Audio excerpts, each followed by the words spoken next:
everybody मु कृष्णांशु आपको स्वागत करुच्छे स्टडी प्लेटफॉर्म स्टडी स्टार्ट को तेज ओ ट्रिपल एस जो आप डिसीजन ठीक नहीं जहाँकि आज गोटे नोटिस देखिए जानीपर आप जानी 31/8/2024 आपंकर नोटिस आसाला कि आप SC/ST डेवलपमेंट स्कूल जो रोचे से आपंकर कौन आसो ना टीचर TGT एवं आपण जो primary teacher recruitment apply start होता किंतु ताको पुणी पोस्टपोन कर दिया आपंकर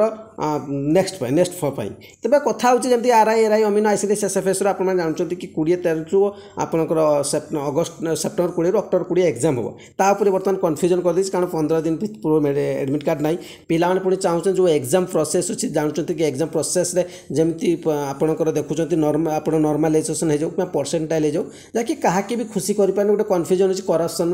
आम देखिपुचे हो डायरेक्ट -7 रु 100% होबार देखुचे तो एसबू भितर